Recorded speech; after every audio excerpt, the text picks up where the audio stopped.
Olá, tudo bem? Hoje, aproveitando que nós tivemos um acontecimento histórico, fomos testemunhas de um importante acontecimento histórico que foi a tomada da capital do Afeganistão, Cabul, pelas forças do Talibã, né? E esse acontecimento encerra uma presença militar norte-americana de 20 anos, né, incompletos, porque somente em outubro nós teríamos aí fechando aí esses 20 anos dessa presença estadunidense em território afegão. E essa presença ela foi motivada exatamente pelos atentados do 11 de setembro, né, toda aquela comoção causada pelos atentados e uma resposta do governo à época, o George Bush, né, George Walker Bush, que tinha que dar uma satisfação à opinião pública dos Estados Unidos, uma resposta rápida, né, a essa opinião pública a respeito, né, daqueles que cometeram o atentado. E aí o Afeganistão foi o primeiro alvo, né, dessa ofensiva militar norte-americana, dentro da política de guerra ao terror. Os Estados Unidos lançaram essa campanha, outros países acompanharam, até se aproveitaram, né, a gente puxando um pouco aí para expandir um pouco o assunto, se aproveitaram até para resolver pendências internas com grupos separatistas locais, né? A Rússia intensificou suas ações na Chechênia, né? O governo espanhol começou a olhar meio de lado assim para os bascos e para os catalães. Então, assim, a situação, a própria China, né, que também tem problemas internos, principalmente com os uigures, que são uma minoria muçulmana que vive ali naquela região, curiosamente ali próxima ao Afeganistão. Então, assim, todo esse cenário ele se desenhou a partir, né, dos atentados e, obviamente, digamos assim, do lançamento dessa guerra contra o terror, né, empreendida aí pelo governo de George Bush, né?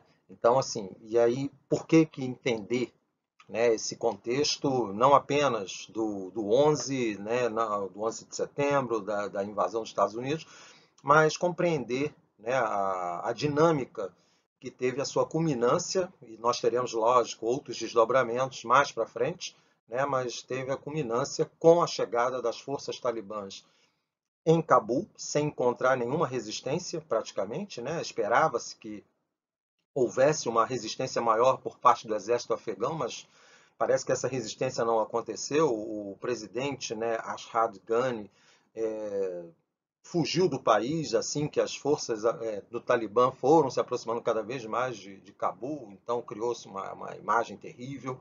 Mas é isso que a gente vai compreender mais ou menos nesse passeio, né? Então eu vou explorar vários elementos que estão aqui, certo? E sempre que nós conversamos, né, sobre esses acontecimentos que envolvem geopolítica, o interessante é termos, obviamente, acesso aos mapas, e os mapas nos ajudam a compreender melhor justamente esse xadrez que se monta na Ásia Central, né? Esse xadrez que está montado na Ásia Central. Então, vamos lá. Primeira coisa é compreender a localização do Afeganistão e perceber assim os seus vizinhos, né? Quem são os vizinhos do Afeganistão? Qual é o nível de preocupação deles em relação a essa retomada do poder pelo Talibã, né? Depois a gente até conversa também sobre a origem do próprio grupo. Então a primeira coisa é o Afeganistão é um país, né, localizado ali na Ásia Central, fazendo fronteira com o Irã, com o Paquistão, com o Uzbequistão, Tajiquistão, Turcomenistão e China, né? A Índia está um pouco mais deslocada para leste, mas de qualquer maneira, muita coisa que envolve Afeganistão e principalmente Paquistão afeta diretamente a Índia, porque a Índia tem interesses, né, tem uma disputa histórica com o Paquistão em relação à região da Caxemira. Não é o nosso alvo de análise aqui, mas é, acaba tendo uma preocupação, certo? A gente centra, né, a nossa perspectiva em analisar dois atores em todo esse processo, certo?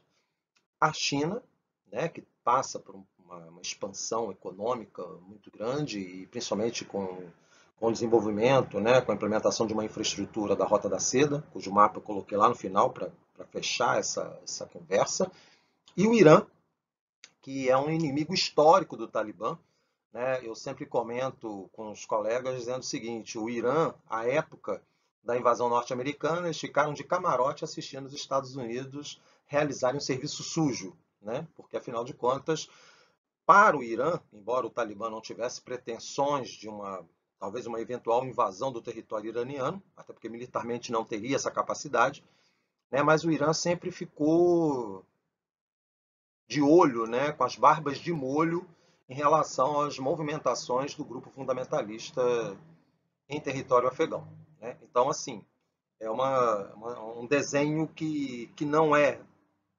recente, é um desenho, um problema que vem de mais, tem uma historicidade maior, né? E aí a gente percebe o seguinte, olha, qual é esse cenário, né? Aí nós temos três ex-repúblicas soviéticas, o Turcomenistão, o Uzbequistão e Tajiquistão.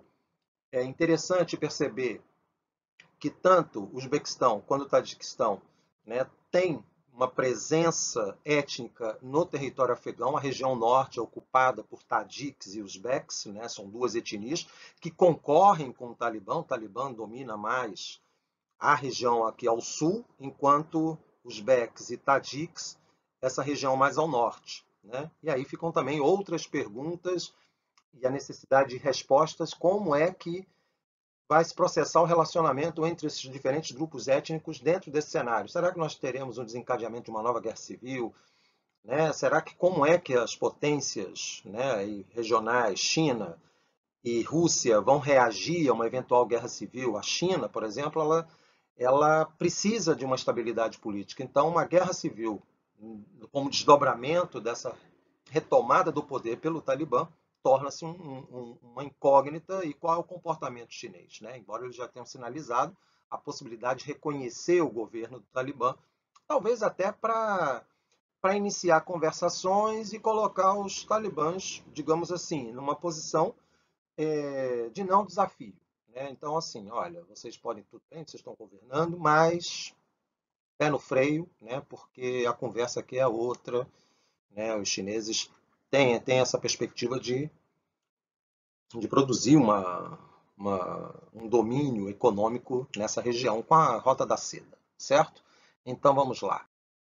Eu coloquei aqui um pouco de história, não vou, né, me delongar muito, até porque, assim, o que a gente percebe nessa trajetória histórica iniciada lá em 1747, com a unificação do território afegão, né, pelo Ahmad Shah Durrani, né, consegue reunir as tribos e estabelecer um território, um país, né, criar um país, né? Então, assim, a ideia do Darrani, muito provavelmente, né, vai na esteira daquilo que aconteceu na Europa em períodos anteriores e teve sua consolidação com os estados nacionais, aí sim, no século XIX, né? Não posso falar em Estado Nacional antes desse período, mas, de qualquer maneira, de unidades políticas caracterizadas por governos centralizados, né? Então, essa talvez tenha sido a perspectiva do Rani, né? Mas o que nos interessa é pegar os acontecimentos bem posteriores, né? Então, assim, por exemplo, o Afeganistão. O Afeganistão ele foi palco de disputas entre o Império Russo e o Império Britânico. Por que isso?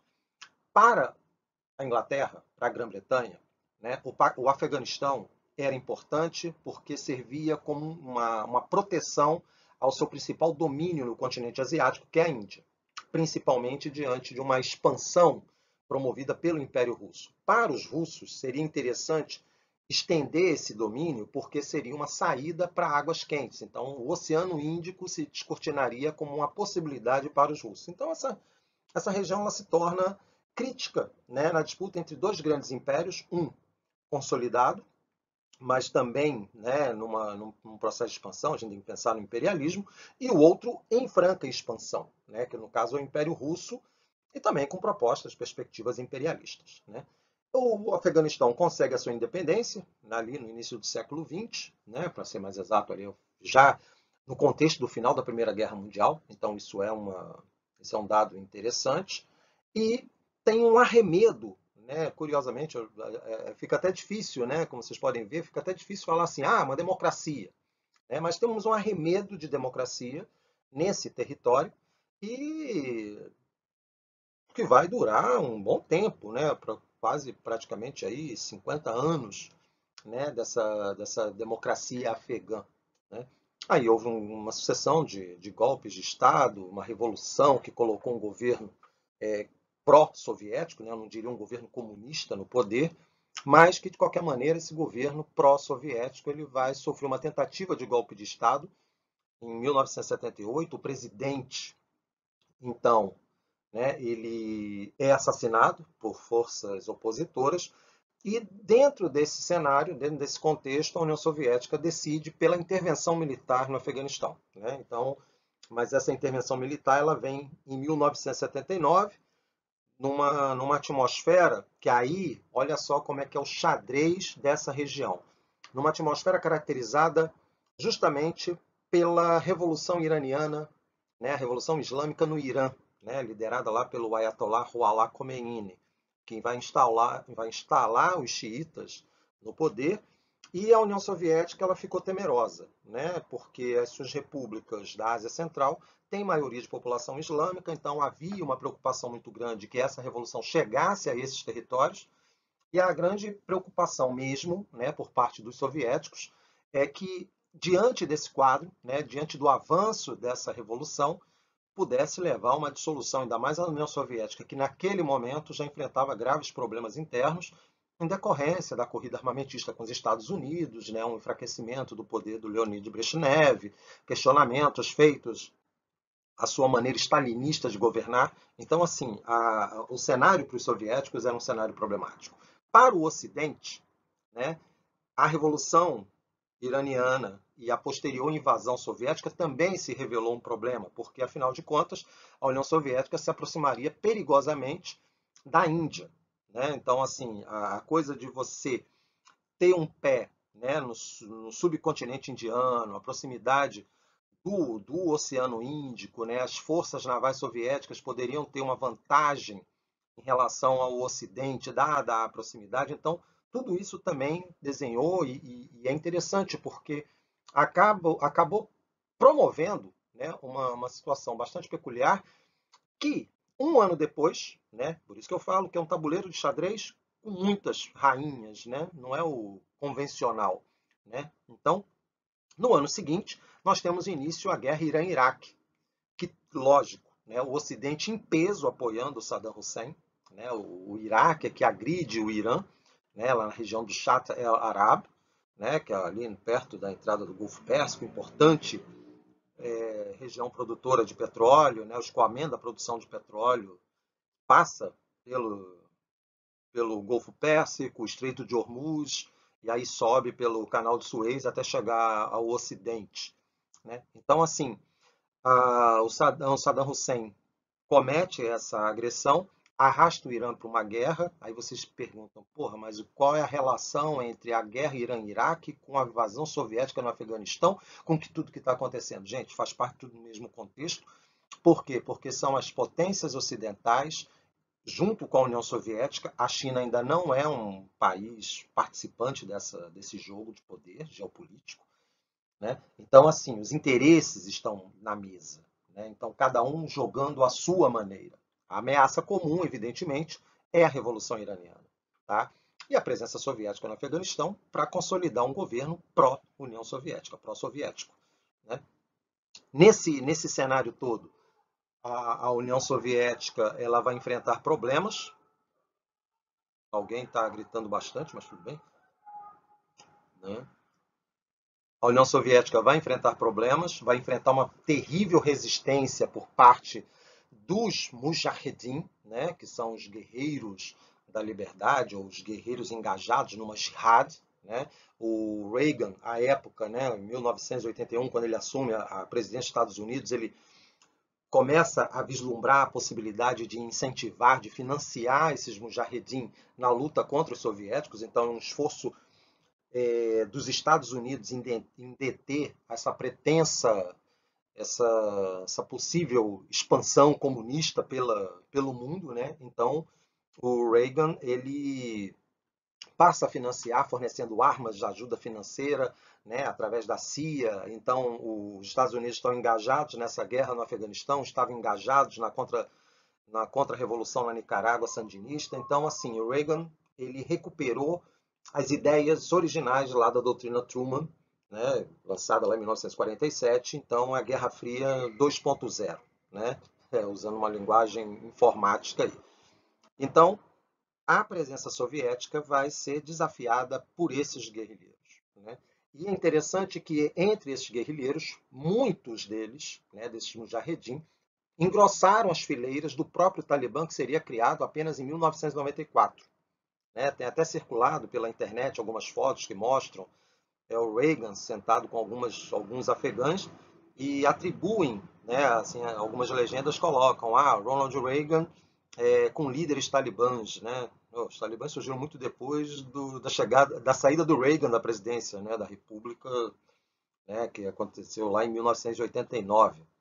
Então, assim, é uma coisa bastante interessante e que cabe, né, assim, uma correção, claro, né?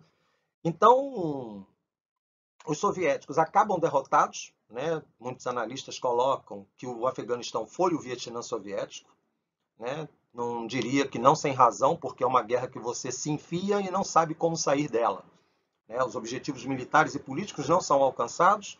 É uma guerra que perde popularidade, né? Os próprios soldados russos, soviéticos, perdão, eles não veem muito sentido nesse envolvimento, nessa participação.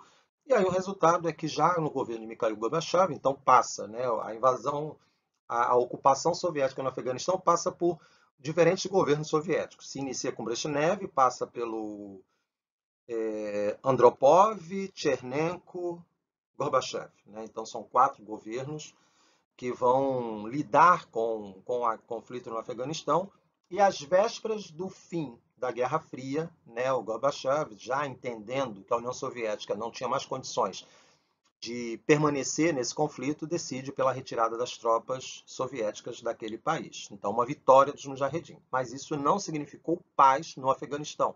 Muito pelo contrário, se iniciou uma longa guerra civil, né, em que diferentes facções vão disputar o poder, existe um vazio de poder, e aí o resultado óbvio vai ser justamente a ascensão. Aí sim, em 1996, né, então, ou seja, quase uma década e meia depois, né, mais de uma década e meia depois da invasão soviética, a chegada dos talibãs ao poder, e aí todo o ritual que nós conhecemos, né, de imposição de uma sharia, né, de uma interpretação muito radical e distorcida do Islã, né, a obrigação dos homens em usar barba, as mulheres usarem burca, a proibição das mulheres de frequentarem lugares públicos, né, sem a burca, sem elementos, sem a presença de um elemento masculino, a proibição a essas mesmas mulheres de frequentar, né, de ter acesso à educação. Então, assim, o Talibã se converte num problema naquela região, tá? E aí, claro, monitorado muito de perto pelas potências vizinhas, né? Então, mas de qualquer maneira, o próprio Talibã também não tinha intenções, não, né, talvez hoje também não tenha, de expandir os seus domínios territoriais. Né? A grande questão é o Afeganistão. Muita gente também se pergunta, e o o governo talibã vai fazer? O que ele vai fazer? Vai consolidar o seu poder internamente, seja pela supressão militar dos seus adversários mais imediatos, seja através de negociações, seja os vários caminhos. Agora, expansão territorial, não. Né? Pelo menos eu aposto nessa perspectiva. Né? E o Talibã volta ao noticiário, né, como eu falei, em 2001, quando dos atentados aos Estados Unidos, né, o World Trade Center, Pentágono, né, derrubada lá né, o avião que foi sequestrado e acaba sendo derrubado, e tem muitas especulações, né, sobre quem derrubou o avião, se foram os passageiros, se foram tripulantes, se foi a Força Aérea Americana, não interessa. Eu sei que esses acontecimentos do 11 de setembro exigiram uma pronta resposta, né? Coloquei lá no início, né? Então exigiram uma pronta resposta e os Estados Unidos se organizam para com uma coalizão de 2, né? Estados Unidos e Grã-Bretanha foram os 2 países que bancaram, os outros muito céticos em relação à participação do Talibã no atentado, né? Mas aí a justificativa é que o Bin Laden teria abrigo no Afeganistão, então o resultado é que, né, os Estados Unidos, perdão, decidem pela invasão daquele país, até se aproveitando de uma inação por parte das Nações Unidas. A verdade é essa, né? Então, na esteira da guerra ao terror, os Estados Unidos promovem a invasão que tem seu início ali no dia 6 de outubro de 2001. Né? Então, aí, esse é um pouco desse cenário. E aí a gente vai ver, né, algumas coisas relacionadas às manchetes. Né? Primeiro, as manchetes sobre a chegada das forças talibãs, né, a Cabul. Né? Então, é muito interessante que as manchetes elas têm um tom bastante alarmista e, de fato, né, porque a situação, sem dúvida, é uma situação de emergência, é uma situação excepcional.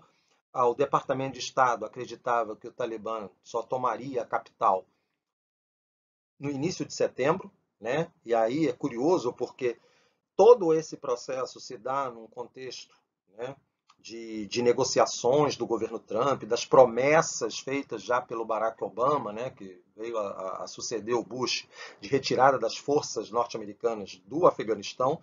Né? A avaliação de você promover a chamada afeganistização das forças, né, afegãs, né, do exército afegão, fazendo um trocadilho com o processo de vietnamização, né, porque é a transferência das responsabilidades militares dos Estados Unidos para as forças militares locais. Né? Então você dá o treinamento, dá as armas, dá as condições e tchau. Né? Então você não se envolve mais com os combates, até porque há uma pressão intensa da opinião pública. Né? Então isso vai fazer com que os Estados Unidos optem por uma mudança na sua estratégia. Então o governo Obama já sinaliza com isso, porque a guerra já está causando um grande desgaste. Né? Então, quando ele assume o poder, já são praticamente 8 anos de presença americana no Afeganistão, sem um resultado, né? Assim, nem um resultado militar, muito menos um resultado político. Nos seus 2 mandatos, as pressões para a retirada das tropas, mas a situação fazem com que ele sinalize a retirada das tropas, mas aí mantém as tropas, então fica esse jogo, né, por parte do Obama. O Trump assume também, né, aí já com um discurso de retomada da grandeza da América, né, a grandeza dos Estados Unidos, Make America Great Again, aquelas coisas todas, mas também ele aposta na possibilidade de uma retirada das forças americanas da região. Né? E aí ele faz, em fevereiro de 2020, né, ele tem conversas de alto nível com representantes do Talibã e sinaliza, né, coloca as cartas na mesa dizendo, olha, os Estados Unidos têm intenção sim de tirar as suas tropas do território afegão. Né? O Talibã aplaudiu, gostou, né? Porque afinal de contas, sem a presença norte-americana em território afegão, ficaria fácil derrotar principalmente o exército afegão, que passava por problemas estruturais seríssimos. Apesar de todo o investimento, do volume imenso de recursos materiais utilizados para aperfeiçoar e treinar essas forças afegãs. Né? Então, assim, vocês podem ver pelas manchetes que a situação ela foi muito séria. Né? E o Biden, óbvio, né? Isso vai pesar nele, claro, mas o Biden pode se escusar dizendo o seguinte, olha, isso não é uma guerra que eu inventei, né? Entrei numa situação, ainda está o início do meu governo, mas ele deu uma resposta marota, né? No seu discurso proferido hoje, né? Dizendo, olha, os culpados são os afegãos que não quiseram lutar pelo próprio país. Né? Muito fácil você transferir a responsabilidade, né, de 20 anos de uma presença militar que ainda reitero a minha opinião, né? Reforço a minha opinião de que os Estados Unidos entraram numa guerra sem um objetivo político e militar muito claros. Tá? Essa é a análise que eu faço. Não sou nenhum especialista, né, nesse sentido, mas eu consigo balizar a minha opinião, né, a minha percepção, a partir de alguns pontos. Primeiro, como é que você lança um projeto político num país que as relações políticas elas são fluídas, elas são baseadas no tribalismo, né, em diferentes etnias que negociam diretamente entre si. Então, a ideia de um governo centralizado esbarra nesse problema. Né? Segundo, né, para você ter um sucesso nesse contexto, você tem que conquistar corações e mentes. E a presença norte-americana, num primeiro momento, talvez muito bem-vinda, mas a extensão dessa presença ela começou a trazer problemas, principalmente pelo recrudescimento das ações terroristas por parte do Talibã, né, acompanhadas também pelo Estado Islâmico, e sabemos que muitas das vítimas, o maior número de vítimas nesse conflito todo, são justamente os cidadãos afegãos, né, as forças de segurança afegãs. Né? Calcula-se aí que entre 170 e 200 mil pessoas morreram, né, durante esses 20 anos de presença norte-americana. E 6 mil soldados americanos perderam a vida. Então você veja que há uma desproporção absurda, né, nesse jogo, né, nesse cenário de mortes, né, que nós temos. Né? Então, assim, e militar, pô, você usar equipamento de última geração para atacar guerrilheiros que não dependem de longas linhas de abastecimento, tem facilidade de deslocamento num território que eles conhecem muito bem. Então, assim, os Estados Unidos reviveram um Vietnã, né? Quando tinham um exército preparado para enfrentar a União Soviética e se depararam com caras que, com um punhado de arroz, munição e um AK-47, fizeram estragos momentosos, né? Isso, olha que não é apenas os guerrilheiros do Vietcong, mas também as forças do exército norte-vietnamita. Então, os paralelos crescem, né? Então, isso é uma coisa muito interessante. Então, aí vendo as manchetes, né? É muito interessante. Aí a gente pega como tudo começou na parte um rapidamente, né? Então, aí uma manchete do New York Times falando sobre, né, o atentado que vitimou o presidente, né, afegão e aí a ajuda soviética, né, que veio logo a seguir com no sentido de uma invasão, certo? Então, isso em 79, né, dezembro de 79, quando o Ocidente estava envolvido, né? Aí, olha que isso ainda é governo Carter nos Estados Unidos e é governo Brezhnev na União Soviética, né? Então, o Ocidente desligado, entre aspas, né, por conta das festas de fim de ano, se depararam com uma realidade: soviéticos em território afegão. Isso motivou, por exemplo, o boicote do Ocidente, de vários países ocidentais, às Olimpíadas de Moscou, que seriam realizadas em 1980. Né? Aí você tem tudo quando tudo começou, parte 2. Né? Então, assim, são várias partes. Né? E aí, nessa manchete aí também do New York Times, né, vocês vejam, olha, soviéticos, os últimos soldados soviéticos deixam o país após 9 anos de ocupação e 15 mil soldados mortos. Né? Então, isso trouxe um custo político, um custo militar muito grande ao exército soviético. Né? Você veja que isso também levou, né, como eu diria assim, trouxe um reflexo à política soviética com o enfraquecimento do Mikhail Gorbachev, né, a ponto de ele sofreu um golpe de Estado, salvo engano, em 90, 91, houve uma tentativa de golpe de Estado contra o Gorbachev, e aí a decisão também foram os militares que deram, né? E houve aí a decisão de ele sair da cena política e assume o Boris Yeltsin e todo o cenário que a gente tem posteriormente. Né? Aí, como tudo começou, parte 3, obviamente, né, a manchete do New York Times, vocês vejam que eu gosto do New York Times, né, até porque assim, as manchetes, né, elas ajudam a entender tudo que está se transparecendo. Né? Então, assim, os Estados Unidos atacados. Né? É a segunda vez que os Estados Unidos são atacados, a primeira em solo metropolitano norte-americano, né, a primeira em território americano foi lá em 1941, com o ataque japonês a Pearl Harbor, mas o ataque do 11 de setembro, sem dúvida, foi o mais espetacular de todos, né? Apesar dos desdobramentos de tudo aquilo que representou o ataque a Pearl Harbor. Por quê? Porque ninguém esperava, né? Os Estados Unidos foram pegos com as calças na mão, isso levou a toda uma mudança no pensamento estratégico norte-americano, e aí o cenário que veio aí foi muito, eu diria, interessante e trágico ao mesmo tempo, porque afinal de contas os Estados Unidos decidiram então lançar essa guerra ao terror, né, como eu já havia posto lá atrás, sob o impacto do desabamento das Torres Gêmeas, né? E cabe lembrar que tinha que encontrar logo um culpado. E o culpado foi, né, o Bin Laden e o governo, né, o governo afegão com o Talibã, né, o governo Talibã, né, que acusado de dar abrigo ao Bin Laden. E aí os Estados Unidos tomam a decisão de invadir aquele país, como eu falei, em outubro. É a manchete, de novo, do New York Times, e aí uma ameaça, né, do George Bush, né, assim, o Talibã pagará o preço. Né? Então, olha só, e é muito interessante. Ó, Estados Unidos e Grã-Bretanha atacam o Afeganistão, né, mirando, né, as bases e os campos terroristas.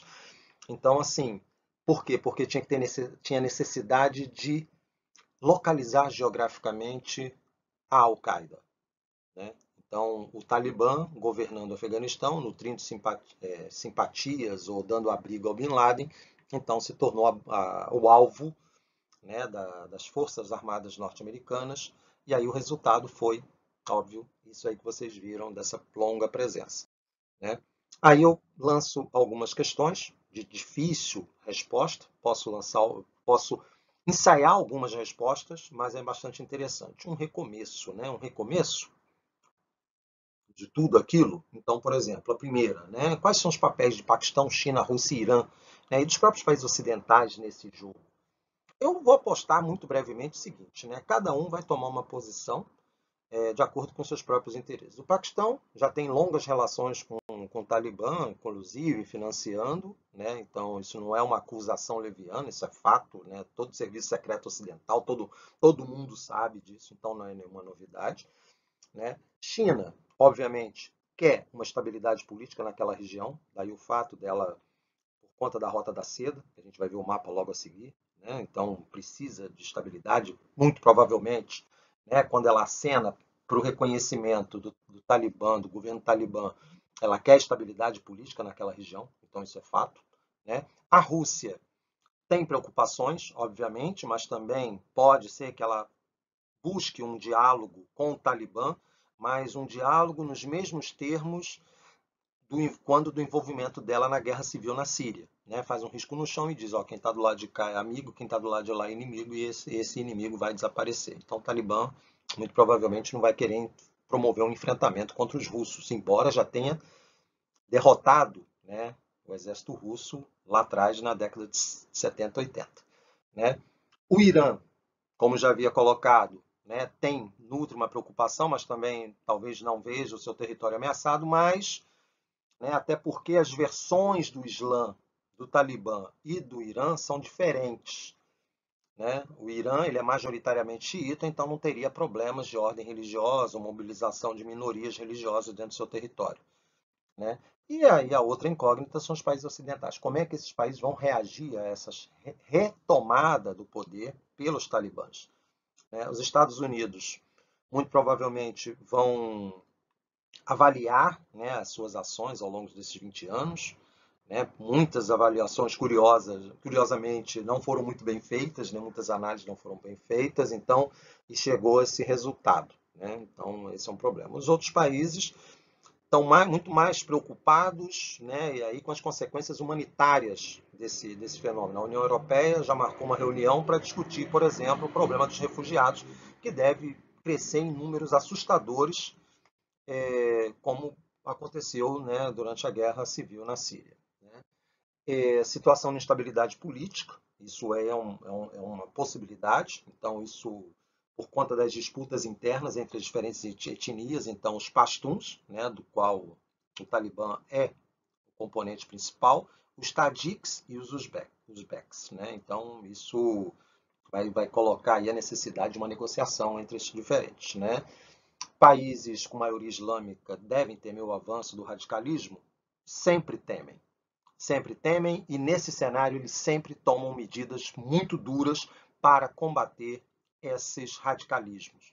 Né? Repressão severa, censura, né? Militarização, então toda uma situação para evitar, por exemplo, a emergência não apenas, né, de uma aventura do Estado Islâmico, ou perdão, do Talibã, mas o que se teme é uma ressurgência da própria Al-Qaeda e também do Estado Islâmico. O Estado Islâmico, para quem não sabe, ele é uma dissidência da Al-Qaeda. Tá? Então, isso ele vai surgir ali no contexto da invasão americana no Iraque no ano de 2003. Né? Então, isso... Aí nós temos, né, configura um novo contexto, essa retirada, né, dos Estados Unidos desse cenário. A grande questão é, os Estados Unidos podem ter se retirado militarmente, mas talvez eles mantenham um grau de monitoramento da região, porque quando envolve questão terrorismo, né, o tema terrorismo, nós sabemos que os alvos preferenciais são os Estados Unidos por serem a representação daquilo que é o Ocidente. Tá? A gente pode até, num outro momento, falar um pouco dessa coisa do terrorismo, né? Acho que bastante interessante a gente discutir um pouco isso. Né? Aí eu fiz uma outra provocação bem interessante. O Talibã versão 2021 é diferente do Talibã versão 1996? Olha, eles estão querendo sinalizar que sim, né? Tanto é que tem uma foto muito curiosa que mostra as lideranças talibãs, todas elas vestidas de branco, né? A cor da paz, com a bandeira lá, escrito Il Mohammed Rasulullah, né? Ou seja, Il Mohammed Rasulullah, que quer dizer Deus é o profeta, Allah é o único Deus e Mohammed é o profeta.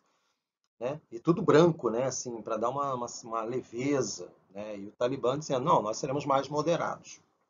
Cenas do próximo capítulo. Né? E, por fim, né, a questão, volta a questão do Irã, como é que ele vai reagir a isso? Né? Eu entendo que a preocupação do Irã é porque agora ele vai ter que vai ter que voltar os seus olhares para duas direções.